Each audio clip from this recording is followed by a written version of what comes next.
1000 रुपए रख लो। कहने लगे कि बाबा आप मुझे वोट देना, ये 1000 रुपए रख लो। तो बुजुर्ग ने कहा कि नेताजी मैं आपको वोट तो दे दूंगा, लेकिन मुझे 1000 रुपए नहीं चाहिए। तो बोले बाबा जी मैं इसके बदले क्या कर सकता हूँ? तो बोले आप एक काम करिए, इसके 1000 रुपए के बदले मुझे गधा ला कर दो। नेताजी टेंशन में, बोले ठीक है ला देंगे, कोशिश करेंगे। सुबह से शाम हो गई, गधा ढूंढने निकल गए नेताजी, क्योंकि वोट लेना था। भाई सुबह से शाम हो गई तो कहीं 20 और 25,000 से कम में गधा नहीं मिल रहा था। 20,000 25,000 से कम में नेताजी शाम को वापस आए, फिर उसी बाबा के पास गए कि बाबा जी आप तो ये 1000 रुपए रख लो और वोट मुझे दे देना, क्योंकि मुनासिब कीमत में कोई गधा तो मिल नहीं रहा है, सब 20 या 25,000 में मिल रहे।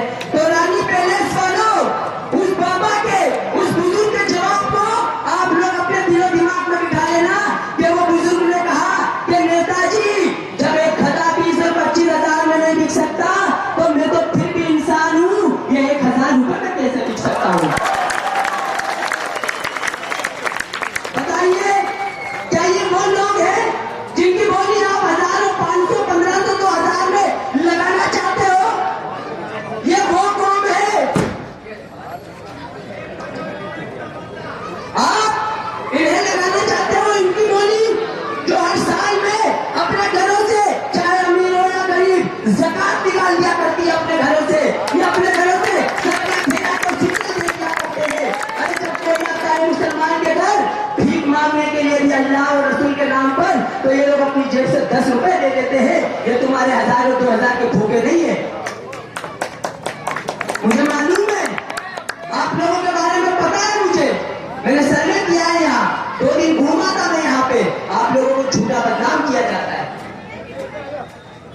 और दूसरी बात को आगे बढ़ाता चलूं कि हमारे यहाँ पे इस चंदन नगर वार्ड में बहुत से लोग हैं और बहुत सी बातें होती हैं, लोगों में डर पैदा होता है। लोग सोचते हैं कि बोले हम उनका काम करेंगे तो कोई हमें डरा देगा, कि कोई हमें ये कर देगा। तो मैं ये सभी से कहना चाहूंगा, मैं माँ बहनों से भी कहूंगा कि गौर। हेलो, हाँ भाई मैं भी एक बात करती हूँ। हमारे गली में भी आए थे मुबारक भाई जी, जो हमारे गली में 2 जनों से, जो 2 जनों का टारगेट रख दिया है उन्होंने, इमरान और कन्नूबाजी का, और वो 114 वोट ही मिले हैं। कहने लगे 114 वोट ही मिले हैं हमें इस रानी पैलेस से। अब वो 114 मिले हैं या कितने भी मिले हैं, जो मिले थे आप तो पहले जीत भी गए थे, लेकिन अब वो 14 छोड़ अभी नहीं मिलेंगे आपको इंशाअल्लाह।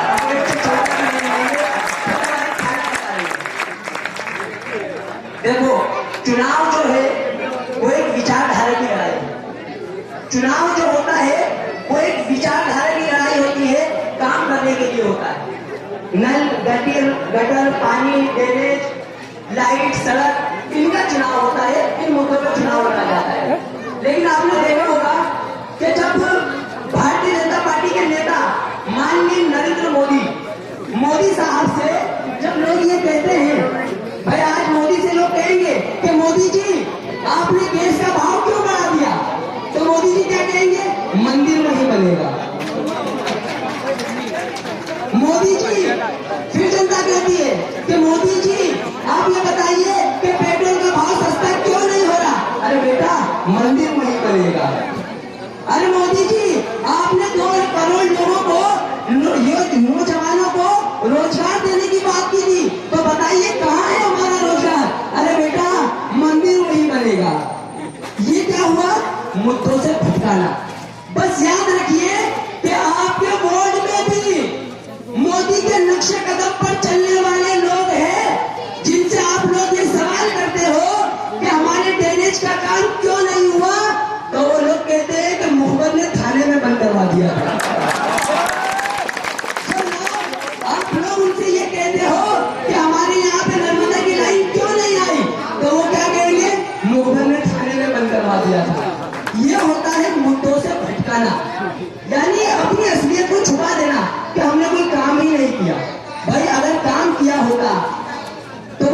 बीच में आते, आपसे वोट मांगते, ना कि वो किसी के बारे में गलत बोलते, किसी का अनाप शनाप बोलते। हमारे मन से तो किसी ने नहीं कहा भाई, हम तो किसी पे इल्जाम नहीं लगा रहे, लेकिन मतलब वो है। और कहना ये चाहूंगा कि आप अपने वोट की कीमत को पहचानो। हेलो जी, बोलिए। अस्सलाम वालेकुम सबको। हमारे ऊपर 3 महीने से निगरानी नहीं आ रही थी और हमने ना जमीन की नदी से कंप्लेंट भी कर दी मोबाइल भाई को, तो उन्होंने ना बताया कल ही निगरानी आ जाएगी, अभी कलेक्टर नहीं निगरानी, तो उनके क्या करना चाहिए? अब उनको वोट हम भी नहीं देंगे, कोई भी वोट है इंशाल्लाह।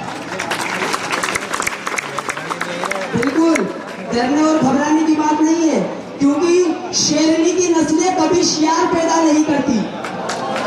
शेरनी की नस्लें कभी शियार पैदा नहीं करती और हमारी माएं कभी गद्दार पैदा नहीं करती।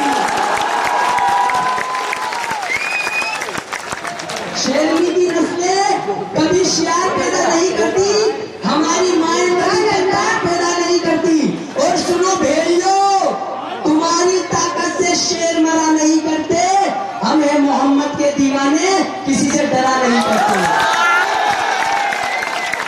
हम डरने और घबराने वाले लोग नहीं है, हम कोई गलत काम करने वाले लोग थोड़ी है। हम तो एक चुनाव लड़ रहे हैं विचारधारा के साथ, एक अच्छे इंसान का साथ दे रहे हैं, उन्होंने अच्छे काम किए हैं। जब आपके चंदन नगर के अंदर पूरे देश में जब कोरोना महामारी फैली हुई थी, लोग अपनी सांसें लेने के लिए तड़प रहे थे, इस रफीक खान ने अपनी सांसें आप लोगों के लिए गिरवी रख दी थी। यादें या भूल गए? लॉकडाउन के अंदर अगर ये इंसान राजनीति करने आया है, तो ये बताओ क्या स्कीम नंबर 71 से इनको वोट मिलेगा? बताइए। तो वहां के लोगों को ले जाकर क्यों क्वारंटाइन कराया? क्यों? इनको लगन है। कौन की? लोगों की, नौजवानों की, बच्चों की, माओ की, बहनों की, बुजुर्गों की। इन्हें 71 से वोट तो नहीं मिलेंगे ना, ये वहां से इलेक्शन लड़ने तो नहीं जाएंगे, फिर क्यों इन्होंने वहां पे मदद की थी?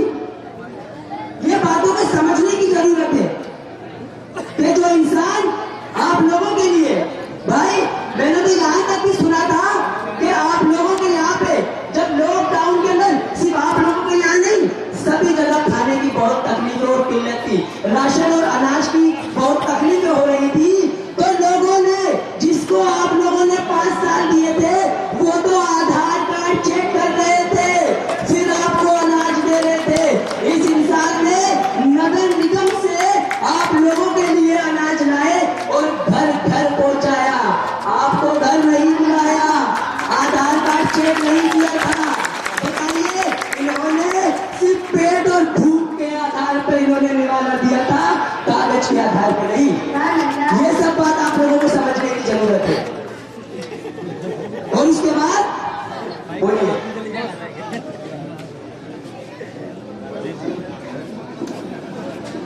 अस्सलाम वालेकुम। मैं तो बहुत मामूली हूँ, जनाब बशीर सभी मुझे जानते हैं, रफीक भाई और सभी मित्र भाइयों को। पर जितना काम है रफीक भाई ने करा है, जितना आज तक 15 साल के अंदर किसी ने विकास न किसी ने काम करा, न किसी ने आज तक समझा। अरे तुम्हारे लिए भाई इतनी कुर्बानियां करता है, तुम बहनों और भाइयों क्या करते हो उनके लिए? उन चुनाव के पीछे, वोटों के पीछे दिख जाने वाले भाइयों नहीं हो ऐसे, और ना ऐसे बनोगे तुम, क्योंकि अपन को रफीक भाई को दोबारा लेके आए अपने बीच में आए हैं। इंशाल्लाह कोई नहीं बिकेगा, ये कौम बिकने वाली नहीं है, ये कौम बिकाऊ नहीं टिकाऊ है। क्यों?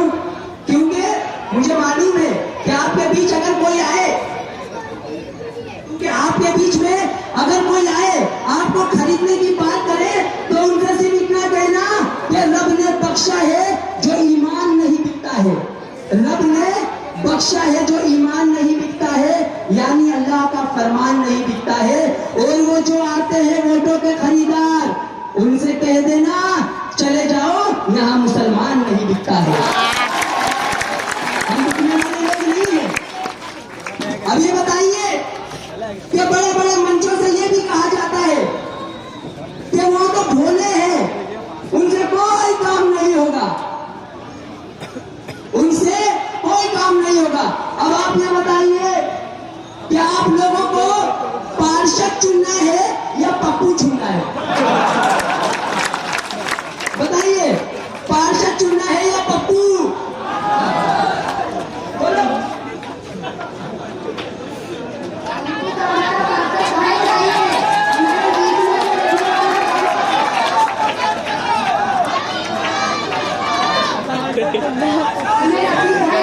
चाहिए एक मिनट, आप ये बताइए, आपको पार्षद चाहिए या पप्पू? रफीक भाई चाहिए क्या चाहिए? पार्षद। बोलो क्या?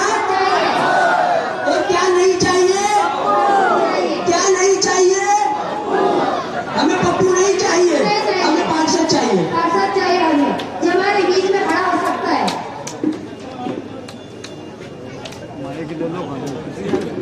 अभी हमारा दो लोग बोलने वाले हैं, थोड़ा देर करो।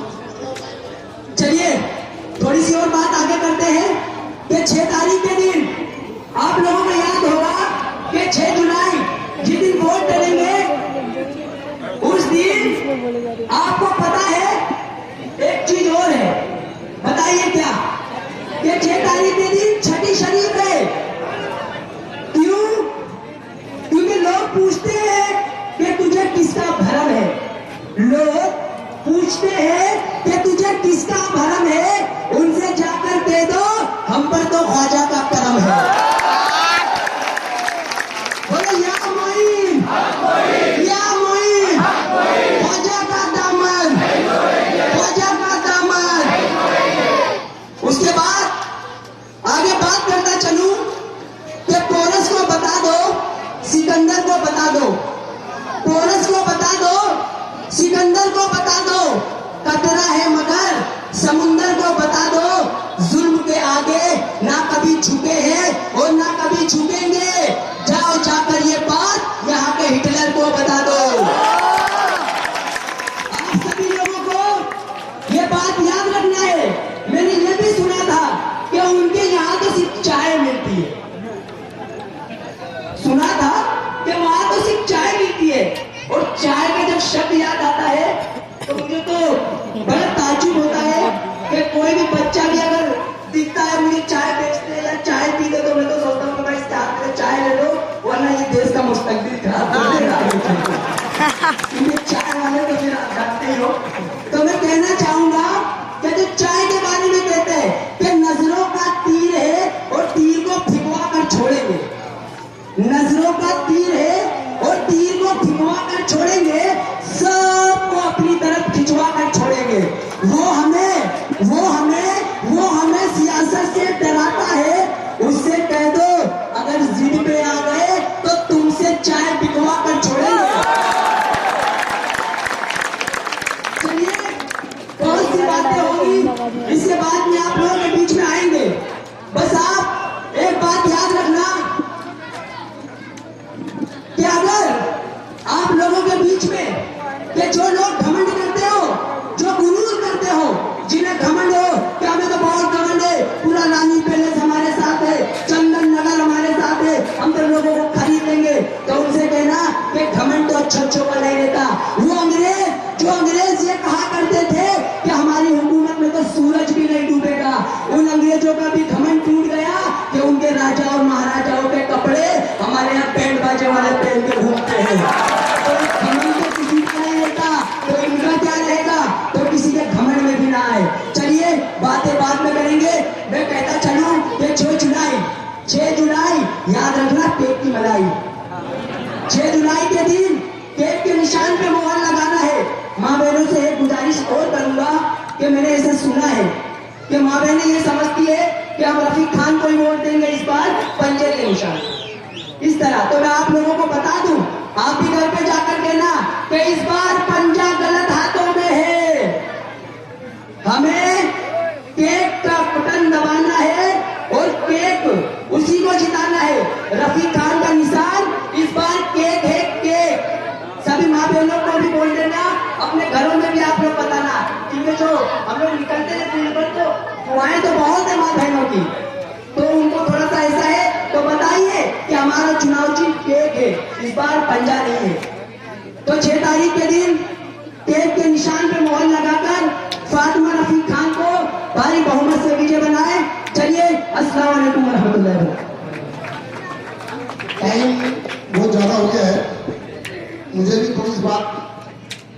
से बोल दिया, मुझे भी बात रखना, वकील